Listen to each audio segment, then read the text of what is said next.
இயேசுவின் பரிசுத்த நாமத்தில் உங்கள் அனைவரையும் அக்கினி கிருபை ஊழியங்கள் சார்பாக வாழ்த்தி வரவேற்கின்றேன். இன்று நாம் காண இருக்கும் தலைப்பு தாவீதின் ஜெபம். இந்த தாவீதின் ஜெபம் நம்ம எல்லோருக்கும் ஒரு பாடமாக அமைந்திருக்குது. இந்த ஜெபம் தாவீது ஏறெடுக்கும் போதெல்லாம் தேவனிடமிருந்து பதிலை உடனே வாங்கி விடுகின்றார். இன்று நாம் தியானிக்க இருப்பது இதை பற்றி தான். அவர் எந்த சூழ்நிலையில் ஜெபம் பண்ணுகின்றார், ஜெபம் பண்ணுவதற்கு முன்னாடியும் அதற்கு பின்னாடியும் அவருடைய நடவடிக்கைகள், அவருடைய செயல்பாடுகள் எப்படி இருக்கிறது என்பதை பற்றி தியானிக்க இருக்கின்றோம். நாமும் தானியேலை போல ஜெபம் செய்ய, தாவீதை போல ஜெபம் செய்ய கற்றுக்கொள்ள தேவன் நம்மளுக்கு கிருபை பாராட்டுவாராக. சவுல் தாவீதை கொலை செய்கிறதுக்கு அதிக தீவிரம் காட்டுறார் என்பதை சவுளுடைய பையன் யோனத்தான் தாவீதுக்கு வந்து தெரிவிக்கிறான். தெரிவித்த உடனே தாவீது ஓட ஆரம்பிக்கிறார். ஓடுறான், எங்கே போகணுன்னு தெரியாது. தாவீது ஓடிட்டுருக்கிறான். நம்ம எல்லாத்துக்கும் தெரியும் தாவீது சவுலுக்குள்ள பிரச்சனை, கோலியாத்து தான் அவங்க ரெண்டு பேருக்குள்ள பிரச்சனை. கோலியாத்தை தாவீது வெற்றி கொள்ளவே அந்த வெற்றி சவுலை யோசிக்க வைத்து விட்டது. இவன் ராஜா ஆகி விடுவானோ, நம்ம இடத்துல இவன் உட்கார்ந்து விடுவானோ, ராஜ பதவியை, ராஜ்ய பாரத்தை இவன் தட்டி பறித்து விடுவானோ என்ற பயம் அவனை தாவீதை கொலை செய்ய தூண்டுகிறது. தாவீது ஓடுறார். இப்போ சாப்பிடலை, பசிக்குது, வெறுங்கையா ஓடுறாரு. கேடயம் இல்லை, பட்டயம் இல்லை, ஓடுறாரு. அப்போது அகிமெலேக் என்கிற ஒரு ஆசாரியன் கூடாரத்துக்கு போகிறாரு. அங்கே அவருக்கு அப்பம் கொடுக்குறான் அந்த ஆசாரியர். பட்டயம் கேட்குறாரு அவர். ஆமாம், ஒரு பட்டயம் இருக்குது, கோலியாத்தினுடைய பட்டயம் இருக்குதுன்னு சொல்லி அந்த பட்டயத்தையும் கொடுக்குறார். உடனே அந்த இடத்துக்கு போயிடுறார் அவர். தாவீது அதை விட்டு கடந்து போயிடுறார். ஆனால் இந்த செய்தி சவுலை எட்டி விட்டது. இதே போல் தாவீது வந்து அகிமெலேக்கிட்ட அப்பமும் பட்டயமும் வாங்கிட்டு போனாங்கிற செய்தி சவுலை எட்டவும், சவுல் இந்த அகிமெலேக்குங்கிற ஆசாரியன் நம்மளுக்கு விரோதமாக சவுலுக்கு உதவி பண்ணியிருக்கிறாங்கிற எண்ணத்தில் நன்கு விசாரிக்காமல் அகிமெலேக்குடைய குடும்பத்தையும் ஆசாரியனாக 85 பேரையும் கொலை பண்ணிடுறார். இந்த செய்தி தாவீதை ரொம்ப உற்சாகப்படுத்துது. தாவீது மேலே அவளுக்கு எவ்வளவு கொலைவெறி இருக்குங்கிறத இந்த செயல் காட்டுது. தாவீது தனக்குன்னு ஆட்களை சேர்க்க முற்படுறாரு. ஆனால் அவர்கிட்ட சேர்ற ஆட்கள் ஒடுக்கப்பட்டவங்க, தாழ்த்தப்பட்டவங்க, கடனாளிகள், மோசமானவங்க, இப்படி தான் சேர்றாங்க. இவங்களை சேர்த்துக்கொண்டு ஒரு நல்ல பாதுகாப்பான இடத்துக்கு நம்ம போய் இருந்துடணும்னு தாவீது முயற்சி பண்ணுறாரு, விசாரிக்கிறாரு, அதுக்காக யோசிக்கிறாரு, அதுக்காக உழைக்கிறாரு. அப்போ தான் அவருக்கு ஒரு செய்தி அவர் காதுக்கு வந்து எட்டுது. கேகிலா என்ற பட்டணத்தில் பெலிஸ்தர் கொள்ளையிட்டு இருக்கிறாங்க. அந்த பட்டணம் கதவும் தாழ்பாலும் உள்ள பட்டணம். அந்த பட்டணத்தில் போய் அந்த பெலிஸ்தரை நம்ம விரட்டிட்டோம்னா அந்த பட்டணத்தில் நம்ம இருந்துக்கிடலாம், அது பாதுகாப்பான பட்டணம் அப்படின்னு தாவீது யோசிக்கிறார். அந்த செய்தியை கேட்டு இந்த தாவீதை பொறுத்த மட்டும் யோசிச்சுட்டு செயல்படுற ஆள் இல்லை. தாவீது அவர் எல்லாத்தையும், தன்னுடைய அறிவு, விவேக, ஞானம் எல்லாத்தையும் தூர வச்சுட்டு இறுதி முடிவை எடுக்கிற அதிகாரத்தை தேவனிடமே கொடுத்துருவார். இறுதி முடிவு தேவனிடம் தான் அவருக்கு வரும். அவர் போனால் போவார், வேண்டானா போக மாட்டார். இதுதான் தாவீதுடைய வெற்றியின் ரகசியம். தாவீது இப்போ கேட்கிறார். இங்கேயும் தாவீது பண்ணுற ஜெபத்தை நம்ம வாசிக்க கேட்போம். 1 சாமுவேல் 23வது அதிகாரம் 4வது வசனம். அப்பொழுது தாவீது திரும்பவும் கர்த்தரிடத்தில் விசாரித்தபோது கர்த்தர் அவனுக்கு உத்தரமாக, நீ எழும்பி கேகிலாவுக்கு போ, நான் பெலிஸ்தரை உன் கையில் ஒப்புக்கொடுப்பேன் என்றார். தாவீது கையில் தேவன் பெலிஸ்தரை ஒப்பு கொடுத்துட்டார். கேகிலா குடிகளை ரசித்துட்டான் தாவீது. இப்போ கேகிலாவில் சமாதானமாக இருக்காப்புல, அவன் மனுஷரோடு இருக்காப்புல, பாதுகாப்பான இடத்துல இருக்காப்புல. ஆனால் இந்த செய்தி சவுலை போய் எட்டிட்டு தாவீது பாதுகாப்பாக கேகிலாவில் இருக்காங்கிற செய்தி. எது பாதுகாப்புன்னு தாவீது நினச்சாரோ அதையே சவுல் தாவீதை பிடிக்கிறதுக்கு அதான் வழின்னு நினைக்கிறார் அவர். ஏன்னா கேகிலா பட்டணம் கதவும் தாழ்பாலும் உள்ள பட்டணம். அதனால் நம்ம சுற்றி முற்றுகையிட்டுட்டா தாவீதை பிடிச்சிடலான்னு முடிவு பண்ணி மக்கள் எல்லாம் போருக்கு அழைக்கிறாரு சவுல் முற்றுகை போட. எப்போதும் கடமையில் கண்ணும் கருத்துமாக இருக்க தாவீது இதை விசாரிக்கிறான், இதை அறிஞ்சிக்கிறான். தாவீது வர வாய்ப்பு இருக்குங்கிறத தாவீது சவுல் வர வாய்ப்பு இருக்குங்கிறத தாவீது அறிஞ்சிக்கிறான், யோசிக்கிறான். கேகிலா மக்கள் நம்மளை தாவீதுக்கிட்ட சவுல்கிட்ட பிடிச்சி கொடுத்துருவாங்களா, அல்லது சவுல்கிட்ட இருந்து நம்மளை காப்பாற்றிடுவாங்களா, நம்ம அவங்களுக்கு கேகிலா மக்களுக்கு நம்ம நன்மை செஞ்சுருக்கோமே நன்றி உழவில் இருப்பாங்களா அப்படின்னு தாவீது யோசிக்கிறான். ஆனால் இப்போவும் நான் இங்கே இருக்கவா போவாங்கிற முடிவை தேவன்கிட்டே விடுறான். கஷ்டப்பட்டு சம்பாத்தியம் பண்ண இடம் அது. ஆனால் இருக்கிறதும் போகுங்கிறத தேவன்கிட்டே அவன் கொடுக்குறான். அந்த ஜெபத்தை வாசிக்க கேட்போம். 1 சாமுவேல் 23வது அதிகாரம் 11-12 வசனங்கள். கேகிலா பட்டணத்தார் என்னை அவன் கையில் ஒப்புக்கொடுப்பார்களோ? உம்முடைய அடியான் கேள்விப்பட்டபடி சவுல் வருவானோ? இஸ்ரவேலின் தேவனாகிய கர்த்தாவே, இதை உம்முடைய அடியானுக்கு தெரிவிக்க வேண்டும் என்றான். அதற்கு கர்த்தர், அவன் வருவான் என்றார்.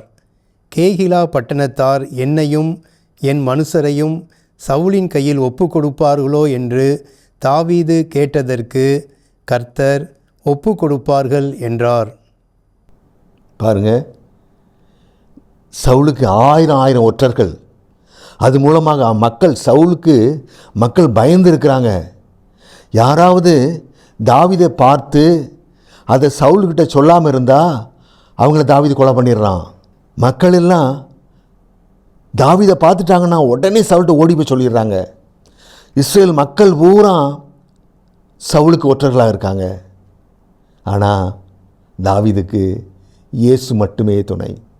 இயேசுகிட்ட கேட்டு, தேவனிட கேட்டு தான் எல்லாம் செஞ்சிட்ருக்கிறாரு. நம்ம எப்படி இருக்கிறோம்? தேவனுக்கும் நம்மளுக்கும் உள்ள தொடர்பு எப்படி இருக்குது? நாம் எல்லா முடிவையும் தேவனை கேட்டு செய்கிறோமா? தேவன் சொல்லுவதை செய்கிறோமா? நம்ம வாழ்க்கையில் எப்படி நம்ம வாழ்ந்துட்டுருக்கோம்? நம்ம ஒருத்தர்கிட்ட பேசிக்கிட்டே இருப்போம், திடீர்னு அது வாக்குவாதம் மாறும், சண்டை வர்ற மாதிரி இருக்கும் சொந்தக்காரங்க மத்தியில்.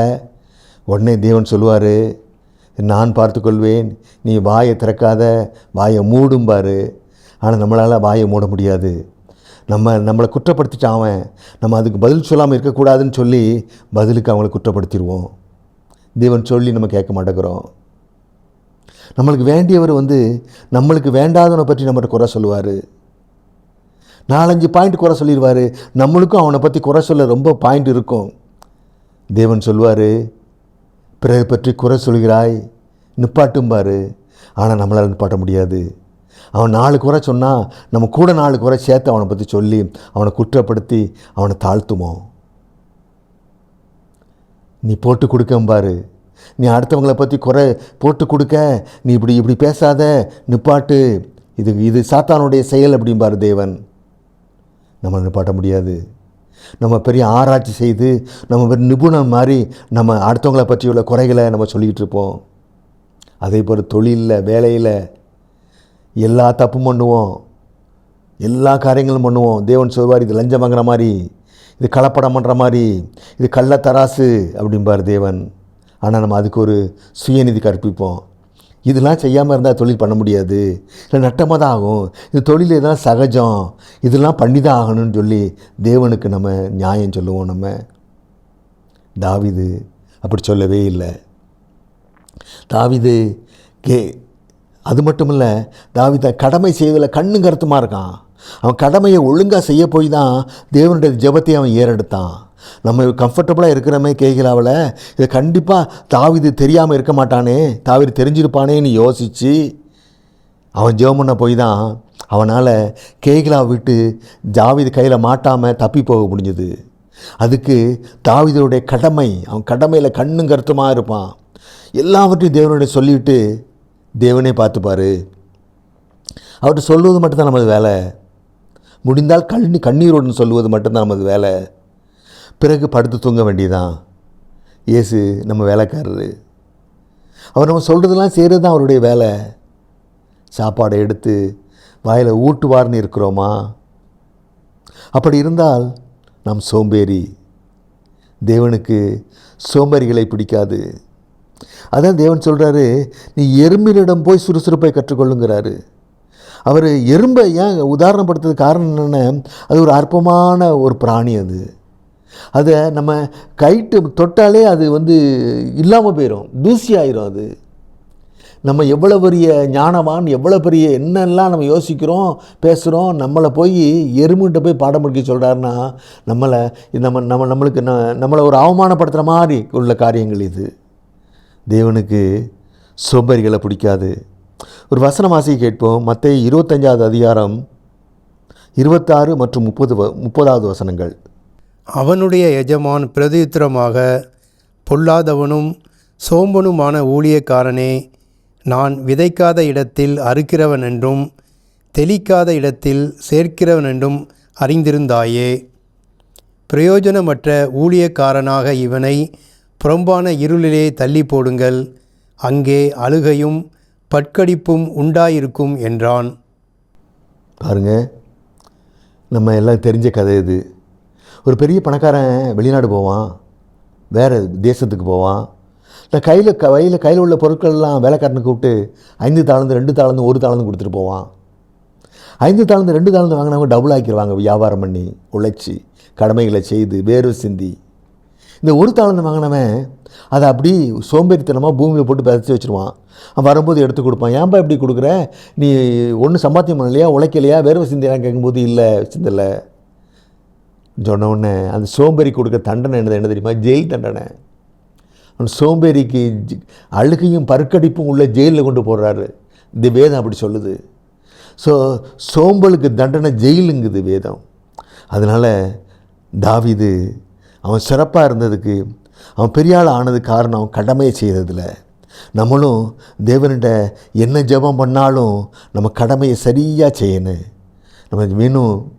நம்மளும் அப்படி செய்வோமாக. மேலும் ஜெபம் என்பது அவர் கட்டளைப்படி நடக்க கிருபையை கேட்பது, ஆலோசனை கேட்பது ஆகும். மற்றபடி வேறு வேண்டுதல் எல்லாம் இதற்கு பிறகுதான். அவர் கட்டளைப்படி நடக்க நான் ஆரம்பித்து விட்டால் உலக தேவைகள் நம்மிடம் வந்துவிடும். ஏனென்றால் அவர் கட்டளைப்படி நடப்பதற்குள் அதன் உள்ளேயே உலக தேவையும் அடக்கம். உதாரணமாக, உண்மை உத்தமமாக நடந்தாலே நாம் சோம்பேறித்தனமாக இருக்க முடியாது. ஆகவே உழைத்து விடுவோம், உழைத்து ஆக வேண்டும், உழைத்து விடுவோம். உழைத்தால் தேவைகள் எல்லாம் சந்திக்கப்பட்டு விடும். ஆகவே அவர் கட்டளைப்படி நடப்பதில் உழைப்பும் உலக தேவையும் அடக்கம். புத்தகம் படிக்க எடுத்துக்கொண்டு தான் ஜெபம் பண்ணனு படிக்க கிருபை தாருன்னு சொல்லி விளையாடி கொண்டு இல்லை. படிக்க ஆசைப்பட்டால் படிக்க கிருபையை தேவன்கிட்ட நம்ம கேட்டோம்னா புத்தகத்தை எடுத்து படிக்க ஆரம்பிக்கும் போது தான் ஜெபம் பண்ணனு, இயேசுவே எனக்கு படிக்கிற வல்லமையை தாரும்பா, படிக்கிற கிருபையை தாருமான்னு ஜெபம் பண்ணனு. உண்மை உத்தமமாக தொழிலும் வியாபாரத்தையும் செய்து கொண்டு தான் கையின் பிரயாசத்தை வர்த்திக்க பண்ணணுன்னு தேவன்கிட்ட ஜெபம் பண்ணனு. பொய் பித்தலாட்டம் பண்ணி தொழில் பண்ணிட்டு இல்லை. வேலைதாரன்னு எப்போ ஜெபம் பண்ணணும்னா வேலை தேடி அலைந்து கொண்டு தான் வேலைதாரன் ஜெபம் பண்ணணும். சோம்பேறியாக படுத்து தூங்கி கொண்டு அல்ல. ஆரோக்கியத்துக்காரன் ஜெபம் எப்போ பண்ணணும்? கண்டதை வாய்க்கு ருசியாக சாப்பிட்டுட்டு படுத்து தூங்கிட்டா இல்லை, உடற்பயிற்சி செஞ்சுக்கிட்டு உணவு கட்டுப்பாடு இவைகளை கடைபிடித்து கொண்டு தான் ஆரோக்கியத்துக்காரன் ஜெபத்தை பண்ணணும். கடன் வாங்க விடாமல் தடுத்து போடும்னு இயேசுகிட்ட எப்போ ஜெபம் பண்ணனு? சோம்பேறியாக ஊதாரியாக இருந்து கொண்டா? பெருமைக்காக கடன் வாங்கி செலவு பண்ணி கொண்டா? இல்லை. சிக்கனமாக செலவு செய்ய பிரயாசப்பட்டு கொண்டு தான் கடன் வாங்கக்கூடாது ஆண்டவரேன்னு நம்ம ஆண்டவர்கிட்ட ஜெபம் பண்ணணும்.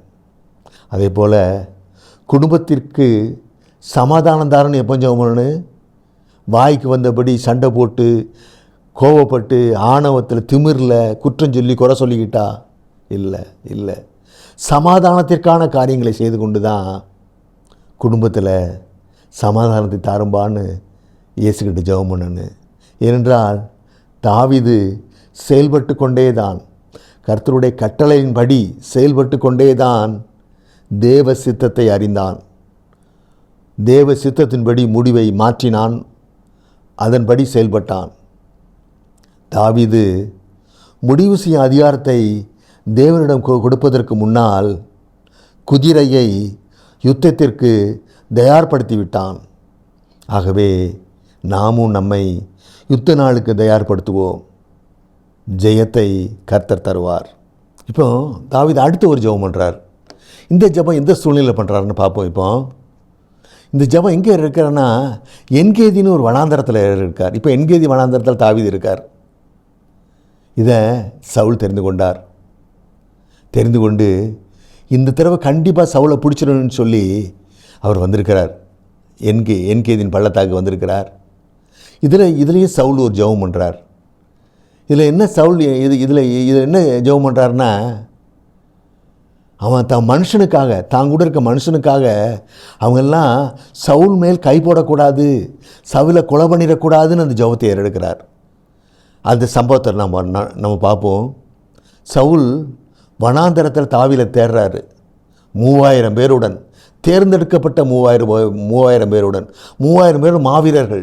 அவர்களை வச்சுக்கிட்டு அந்த வனாந்தரத்தில் வலை போட்டு அறிக்கிறாரு. நம்ம கவர்மெண்ட் வீரப்பணம் தேடின மாதிரி தேடுறாங்க அவங்க. கண்டிப்பாக இந்த முறை தாவீதை பிடித்து விட வேண்டும் எண்ணத்துடன் அங்கேயே சாப்பாடு, அங்கேயே தூக்கம், அந்த வனாந்தரத்தில் இருக்கிறாங்க அவங்க. அப்போது அந்த வனாந்தரத்தில் ஒரு கெபிக்கு சவுல் மலை ஜலம் கழிக்க போகிறாரு. தாவீதும் அவன் மனுஷனும் அந்த கெபிக்கு பக்கத்திலே தான் இருக்கிறாங்க. ஆனால் சவுல் அவங்கள பார்க்கல. தாவீது சவுலை பார்த்துக்கிட்டாங்க. சவுல் தனியாக கெபிக்குள் பார்த்த தாவீதின் மனுஷர்களுக்கு மிக்க சந்தோஷம். 3000 பேரோட வந்த சவுல் ஆனால் தனியாக போய் தாவீதுக்கிட்ட மாட்டிகிட்டு இருக்கார் அவர். உடனே தாவீதுக்கிட்ட இருந்தவங்களாம் சொல்கிறாங்க, சத்ரு உன் கையில் ஒப்பு கொடுப்பேன், நீ உன் பார்வைக்கு நலமானபடி அவனுக்கு செய்வாயின்னு கர்த்தர் சொன்னாரே, அந்த நாள் வந்துட்டு தாவீது அப்படிங்கிறாங்க. சவுலை கொலை செய்ய தாவீதின் மனுஷர்கள் துடிக்கிறாங்க. எதிரி வழியே வந்து கிடைத்திருக்கிறான். அதுவும் அவர்களை கொலை செய்ய 3000 பராக்கிரமசாலியுடன் வந்த எதிரி. இவர்கள் உயிர் தப்ப சவுலை கொலை செய்வதே சரியாக இருக்கும். இப்போ அவனை விட்டுட்டோம்னா நாளைக்கு இவங்க சவுல்கிட்ட மாட்டினா சவுல் நிச்சயமாக இவங்களோட மாட்டான், தாவீது அர்ச்சனை பார்க்க மாட்டான், கண்டிப்பாக கொலை பண்ணிடுவான். ஆகவே இந்த சந்தர்ப்பத்தை விடக்கூடாது, பயன்படுத்த வேண்டும்னு சவுலிடம் கேட்டிருப்பாங்க. ஆனால் தாவீது எழுந்துக்கிறான். சவுலின் கிட்ட போய் அவனுடைய சால்வையின் தொங்கலை மெல்ல அறுத்து வந்து இந்த ஜெபத்தை ஏறெடுக்கிறாப்புல. இந்த ஜெபத்தை வாசிக்க கேட்போமா? 1 சாமுவேல் 24 அதிகாரம் 6வது 7வது வசனங்கள். அவன் தன் மனுஷரை பார்த்து, கர்த்தர் அபிஷேகம் பண்ணின என் ஆண்டவன் மேல் என் கையை போடும்படியான இப்படிப்பட்ட காரியத்தை நான் செய்யாதபடிக்கு கர்த்தர் என்னை காப்பாராக, அவர் கர்த்தரால் அபிஷேகம் பண்ணப்பட்டவர் என்று சொல்லி தன் மனுஷரை சவுலின் மேல் எழும்ப ஒட்டாமல் இவ்வார்த்தைகளினால் அவர்களை தடை பண்ணினான். சவுல் எழுந்திருந்து கெபியை விட்டு வழியே நடந்து போனான். பாருங்க, ஜெபத்தை பாருங்க. ஜெபத்தை சொல்கிறாரு, கர்த்தரை கொண்டு அவன் மனுஷர்கள் சவுலுக்கு விரோதமாக எழும்ப விடாமல் தடை பண்ணுகின்றான். ஏன் தடை பண்ணுறான்? இதுக்காக ஏன் ஜெபம் பண்ணுறான்? எனக்கு அபிஷேகம் பண்ணப்பட்டவன், அவன் மேலே கை போட்டுறக்கூடாது. கர்த்தருடைய கட்டளை நடக்குங்கிறதுல தாவீது ரொம்ப ஜாக்கிரதையாக இருக்காப்புல. நாம் இப்படி நம்ம பிள்ளைகளுக்கு ஜெபம் பண்ணுறோமா? நம்ம பிள்ளைங்க இப்படி பிடிவாத குணத்தில் இருக்கும்போது எதை கேட்டாலும் கேட்ட உடனே கிடைக்கணும்னு சொல்லி, எவ்வளோ விலை இருந்தாலும் வீட்டில் எவ்வளோ பொருளாதார சிக்கல் இருந்தாலும் நான் கேட்டதை வாங்கித்தாங்கன்னு சொல்லி பிடிவாதமாக இருக்கிற பிள்ளைங்களுக்காக நம்ம ஜெபம் பண்ணுறோமா? தாவீது அவனுடைய மனுஷர்கள் சவுல் மேலே கைப்பற்றக்கூடாதுன்னு தேவன்கிட்ட ஜெபம் பண்ணார். ஏன்னா அவர் கட்டளைப்படி நடக்கிறதுக்கு. நம்ம பிள்ளைங்க இந்த பிடிவாத குணத்துக்கு நம்ம ஜெபம் பண்ணுறோமா? கவனக்குறைவாக இருக்கான் நம்ம பிள்ளைங்க. கையில் எடுக்கான் கீழே போட்டுருதான், ஒரு கவனமே இல்லை. என்ன செய்கிறேன் எது செய்கிறேன்னு சொல்லி கீழே விழுந்துடுறான். ஒரு கவனக்குறைவாக இருக்க பிள்ளைக்கா ஜெபம் பண்ணுறோமா? சோம்பேறித்தனமாக இருக்கான், காலையில் எந்திக்கிறதுக்குள்ளே அவனை படாத பாடுபடுத்த வேண்டியிருக்குது. ஒரு சுறுசுறுப்பே இல்லை அவன்கிட்ட, சோம்பேறியாக இருக்கிறான். உட்கார்ந்த இடம் எந்திரிச்ச இடமா இருக்கிறான். அவனுக்காக ஜெபம் பண்ணுறோமா? பொறுப்புள்ளா தனமையாக இருக்கான். நாளாக பஞ்சாபை படிக்கிறான், வீட்டு கஷ்டங்கள் தெரிய மாட்டேங்குது. வீட்டில் உள்ள பொருட்கள் எல்லாம் அவன் இஷ்டத்துக்கு போட்டு உடைக்கிறான், வைக்கிறான், இது பண்ணுறான். பொறுப்பு இல்லாமல் இருக்கான். இயேசுக்கிட்ட இவனுக்காக வேண்டுதல் பண்ணுறோமா? நான் தாவீதை பாருங்கள், இதுக்காக வேண்டுதல் பண்ணியிருக்கான் பாருங்கள். எப்படி வேண்டுதல் செய்யணும், அவன் எப்படி வேண்டுதல் செய்கிறான் பாருங்கள். இதை அந்த மனுஷர்கள் கேட்க ஜெபம் பண்ணும்போது நம்ம ரகசியமாக தேவனுக்கு நம்மளுக்கும் பண்ணுறது ஜெபத்தை விட, ஜெபம் யாருக்காக பண்ணுறோமோ அவங்களுக்கு நம்ம என்ன விண்ணப்பத்தை தேவன்கிட்ட வைக்கிறோமோ அந்த விண்ணப்பமும் அவங்களுக்கு தெரிய மாதிரி அவங்க காதுகள் கேட்க அவன் ஜெபம் பண்ணுறான் பாருங்கள். குடும்ப ஜெபத்தில் தாழ்மையா, அன்பா, இரக்கமா, பொறுமையா, நிதானமா என் குடும்பத்துலாம் இருக்கணும்பான்னு தேவனிடம் நம்ம கேட்குறோமா? தேவன்கிட்ட நம்ம தாழ்மையை கேட்குறோன்னு சொல்லி நம்ம பிள்ளைகளுக்கு தெரியணும். எல்லோரும் கேட்க இதை சொல்லணும். நம்ம பிள்ளைங்க காதில் அவர் கட்டளைகளும் கற்பனையும் விழுந்துக்கிட்டே இருக்கணும். தாழ்மை, அன்பு, இரக்கம், பொறுமை, நிதானம், மன்னிப்புங்கிற வார்த்தை நம்ம பிள்ளைங்களோட காதில் விழுந்துக்கிட்டே இருக்கணும். தாவீது நெருக்கமான சூழலில் நிதானம் தவறாமல் தேவனை தேடுகின்றான்.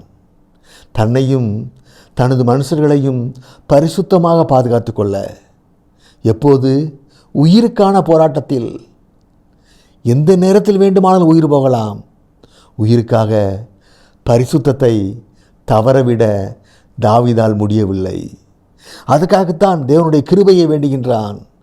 தாவீதுக்கு ஒன்று நன்கு தெரிகிறது, பரிசுத்தம் தவறிவிட்டால், தேவ கட்டளைப்படி நடக்காவிட்டால் தேவனால் நமக்கு உதவி செய்ய முடியாது என்று. அதனால்தான் தாவீது அபிஷேகம் பண்ணப்பட்ட சவுல் மேல் அவன் மனுஷர்கள் கைபோடாமல் இருக்க ஜெபம் செய்கின்றான். அதை நாமும் செய்ய வேண்டும். தாவீதை நாமளும் பின்தொடர வேண்டும். தாவீதை நாமளும் முன் உதாரணமாக வைத்து அவனை போல நாமளும் தேவனிடம் விண்ணப்பத்தை ஏறெடுப்பதற்கு நாம் பரிசுத்தமாக இருக்கிறோமா என்று நிதானிக்க வேண்டும். நாம் வேண்டுகிற காரியம் அவர் கட்டளைப்படி சரிதானா என்று சோதிக்க வேண்டும். முதலில் அவர் கட்டளைப்படி நடக்க கிருபை வேண்டி அவர் கற்பனையை வாழ்க்கையில் ஒவ்வொரு நாளும் செயல்படுத்த வேண்டும். அவர் கற்பனையை ஒவ்வொரு நாளும், ஒவ்வொரு நிமிடமும், ஒவ்வொரு நொடி பொழுதும் நமது வாழ்க்கையில் செயல்படுத்த வேண்டும். அப்படி செயல்படுத்திவிட்டால் பிறகு நமது ஜெபம் மாறிப்போகும். இந்த அழியும் உலக தேவையை தேவனிடம் கேட்க மாட்டோம். நாம் கேட்காமலே தேவன் நமது காரியத்தை எல்லாம் நிறைவேற்றுவார் என வேதம் அப்படித்தானே சொல்கிறது. மத்தேயு 6:33 முதலாவது தேவனுடைய ராஜ்யத்தின் நீதியையும் தேடுங்கள், அப்பொழுது இவை எல்லாம் கூட கொடுக்கப்படும் என்று சொல்கிறது. ஆகவே இந்த ஜெபத்தின்படி நாம் வாழ்க்கையை மாற்றுவோம். அடுத்து இறுதியான ஜெபத்தை பார்த்து நாம் முடிக்கப் போகின்றோம். இந்த ஜெபம் சவுல் கைக்கு நாங்கள் தப்ப வேண்டும் என்று தாவீது ஜெபம் பண்ணுறாரு. இதுக்கு முந்தின ஜெபம் என்ன பண்ணுறாரு? சவுல் மேல் நானும் என் மனுஷரும் கை போடாதபடி கிருபை செய்யணும் தேவன்கிட்ட வேண்டினார். இந்த ஜெபமும் அதே இடத்துல தான் ஏறெடுக்கப்படுகின்றது. இந்த ஜெபத்துக்கு முன்னாடி தாவீதுடைய நடவடிக்கைகளை பாருங்கள். சவுல் கெபியை விட்டு வழியே நடந்து அவன் பாளையத்துக்கு போகிறான் அவன். அப்போது தாவீதும் கெபியை விட்டு அவனுக்கு பின்னாடியே போய் சவுலை கூப்பிடுறான். எப்படி கூப்பிட்றான் பாருங்கள், ராஜாவாகிய என் ஆண்டவனே. அடுத்து என்ன செய்கிறான் பாருங்கள், சவுல் திரும்பி பார்த்தபோது தரை மட்டும் முகங்குனிந்து வணங்குகின்றான். அவன் கொன்று போடுவான் என்று பயந்து இல்லை, அவன் தேவன் அபிஷேகம் பண்ணின ராஜா என்று சவுலின் அபிஷேகத்தை மதிக்க மதிக்க தாவீதுக்கு செய்யப்பட்ட அபிஷேகம் செயல்பாட்டுக்கு வருகிறது. ஏன்னா தாவீதும் அபிஷேகம் பண்ணப்பட்டிருக்கான், அதே சாமுவேலால், அதே இஸ்ரேவேலுக்கு ராஜாவாக. இப்போ ராஜாவை யார் இருக்கா? சவுல் இருக்கான். அவன் பேராசை, பணத்தாசை, ஆடு மாடுகள் மேலே ஆசை அவனை அந்த ராஜ பதவியில் இருந்து அப்புறப்படுத்தி விட்டது. அதுக்கு தான் அந்த இடத்த நிரப்ப தான் தேவன் தாவீதை தயார்படுத்திட்டு இருக்கிறாரு. தாவீது அவனுடைய ஒழுக்கத்தின் காரணமாக, அவன் தேவனை மதிக்கிற மதிப்பின் காரணமாக, சவுலின் மேல் உள்ள அபிஷேகத்துக்கு கொடுக்குற மதிப்பின் காரணமாக தனக்கு ராஜ அபிஷேகத்தை தக்க வைத்து கொண்டும் அதை தேடிக்கொண்டும் இருக்கிறான் தாவீது. நாம் அப்படி இருக்கிறோமா? நாம் பிறரை மதிக்கிறோமா? நாம் அடுத்தவருக்கு நல்ல காரியம் செய்தால் நமக்கு நல்ல காரியம் நடக்கும். நமது ஏழை சொந்தக்காரங்களை மதிக்கிறோமா? அல்லது தூரத்து சொந்தமாக இருப்பான் அவன், ஆனால் பணம் பதவி பவுசோடு இருப்பான், அவனை சொந்தம் சொல்லிட்டு அலையிறாமா? ஏழை சொந்தத்தை நமது வீட்டில் உள்ள ஃபங்க்ஷனுக்கு முறையாக நம்ம கூப்பிடுறோமா? தாவீது, சவுல் அவனுக்கு ராஜா, அதனால் மதித்தான். அவனுடைய தவறுகள், அவனுடைய கொலைவெறிகள், அவனுடைய அயோக்கியத்தனங்கள் எல்லாத்தையும் தூர வச்சிட்டான். அதே போல் இவர்கள் ஏழைகள் தான், ஆனால் சொந்தக்காரங்க, அவங்கள மதிக்கணும்.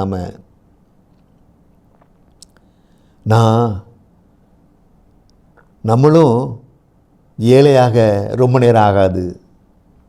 நம்ம ஏதோ கடவுள் போட்ட பிச்சை, நம்ம ஏதோ வாழ்ந்துட்டுருக்கோம். நம்ம நாளைக்கு எப்படி இருப்போன்னு நம்மளால் சொல்ல முடியாது. நம்ம அன்பை காட்டுற மாதிரி அவங்கள்ட்ட ஏழையாக இருக்க அந்த பிள்ளைங்க மேலே நம்ம அன்பை காட்டினோம்னா அவங்க இயேசுடைய அன்பை புரிஞ்சுப்பாங்க. இயேசு பிள்ளையாக மாற அவங்களுக்கு வாய்ப்பு இருக்கும். அதனால் நம்ம எல்லார் மேலேயும் அன்பு செலுத்துவோம். தாவீது அடுத்து சவுலுக்கு புத்தி சொல்கிறான். அவன் பண்ணுற தப்புன்னு அவன் விளங்க வைக்கிறான். நான் உமக்கு பொல்லாப்பு செய்வேன் என்று பிறர் சொல்வதை நீ ஏன் நம்புகிறேன்னு கேட்குறான். நம்புகிறேன்னு கேட்டுட்டு இப்போ தான் அவன் அந்த சால்வை தொங்கலை அறுத்துட்டு வந்தான் பார்த்தீங்களா, அந்த சால்வை தொங்கலை அவன்கிட்ட காட்டுறான். அவன், இந்த பாரு, உம்மை கொன்று போடாமல் அதை அறுத்து கொண்டேன், என் கையில் பொல்லாப்பும் இல்லை துரோகம் இல்லை. சவுலுக்கு அப்போ தான் புரியுது, நம்ம கொலை பண்ண வாய்ப்பு இருந்தால் நம்மளை அவன் கொலை பண்ணலையே, அப்போ அவன் நல்லவன் தான் அப்படின்னு சவுலுக்கு இப்போ தான் தெரியுது. அடுத்து அவனுக்கு தகுதி இல்லாத செயலை தாவீது சவுலுக்கு சுட்டி காட்டுறான். நான் ஒரு செத்த நாய், ஒரு தெல்லு பூச்சி, என்ன தேடுறதுக்கு இது 3000 பேரோட இந்த காட்டில் நீ படாத பாடுபட்டு இருக்கியப்பான்னு சொல்கிறான் அவன். நாமும் நமது பக்கத்து வீட்டுக்காரங்க, சொந்தக்காரங்க என்ன இடைஞ்சல் செய்தாலும் அவர்களை பகைத்து விடக்கூடாது. தாவீது சவுலை பகைக்கவில்லை. பகைத்தால் நாமும் அவர்களைப் போல ஆகிவிடுவோம். நாம் அவர்களின் கெட்ட செயல் குணத்தை எல்லாம் பார்க்காமல் அவர்களை ஒரு ஆத்துமாவாக பாவித்து அவர்கள் கஷ்டம் துயரம் நீங்க கர்த்தருடைய பிள்ளையாக ஜெபம் செய்ய வேண்டும். தாவீது சவுலை அப்படித்தான் பார்த்தான், அப்படி தான் செய்கிறான். இப்போது தாவீதின் ஜெபத்தை நம்ம வாசிக்க கேட்போம். 1 சாமுவேல் 24வது அதிகாரம் 15வது வசனம். கர்த்தர் நியாயாதிபதியாயிருந்து எனக்கும் உமக்கும் நியாயந்தீர்த்து எனக்காக வழக்காடி நான் உம்முடைய கைக்கு தப்ப என்னை விடுவிப்பாராக என்றான். சவுல் இந்த ஜெபத்தை எப்படி ஏறெடுக்கான் தெரியுமா? தாவீது எப்படி ஏறெடுக்கான் தெரியுமா? சவுல் கேட்க ஏறெடுக்கான். இந்த ஜெபத்தை சவுல் கேட்கும் போது தான் தாவீது சொல்கிறான் தேவன்கிட்ட, உமது கையில் இருந்து தேவன் விடுவிப்பாராக என்று. இந்த ஜெபத்தை எப்போ பண்ணுறான் பாருங்க. தன்னை கொலை செய்ய வந்தவனை கொலை செய்ய வாய்ப்பு கிடைத்தும் கொலை செய்யாமல், யோசேப்புக்கு வந்த சோதனை போல தாவீதுக்கு வந்த சோதனை. யோசேப்பை பாவம் தேடி வந்தது, அதே போல் தாவீதை தேடி கொலை செய்ய வாய்ப்பு வந்தது. அபிஷேகம் செய்யப்பட்டவனை கொலை செய்ய வாய்ப்பு தாவீதை தேடி வருகிறது. ஆனால் தாவீது வெற்றி பெற்றான் யோசேப்பை போல. மத்தேயு 5ஆம் அதிகாரம் 44வது வசனம் வாசிக்க கேட்போம். நான் உங்களுக்கு சொல்லுகிறேன், உங்கள் சத்துருக்களை சிநேகியுங்கள், உங்களை சபிக்கிறவர்களை ஆசீர்வதியுங்கள், உங்களை பகைக்கிறவர்களுக்கு நன்மை செய்யுங்கள், உங்களை நிந்திக்கிறவர்களுக்காகவும் உங்களை துன்பப்படுத்துகிறவர்களுக்காகவும் ஜெபம் பண்ணுங்கள். பார்த்தீங்களா? தாவீது இதை அப்படி பண்ணுறான் பாருங்க. தாவீது இதை அப்படி பண்ணுறாப்புல. எனக்கு ரொம்ப ஆச்சரியமாக இருந்துச்சு இது. பாருங்கள், இது தாவீதை பற்றி சொல்லப்பட்ட ஒரு தீர்க்க தரிசனம் மாதிரி இருக்குது. இன்னும் இயேசுவை பற்றி ஏசாயா தீர்க்கதரிசனம் சொல்லியிருப்பார், அவருக்கு சிலுவையில் அடிபடுறதை பற்றி. அதே மாதிரி இது தாவீதுக்காக சொல்லப்பட்ட தீர்க்க தரிசனம் போல் இந்த வசனம் எனக்கு தெரியுது. ஏன்னா அப்படி டிட்டோ மாதிரி அப்படி செய்கிறார் தாவீது.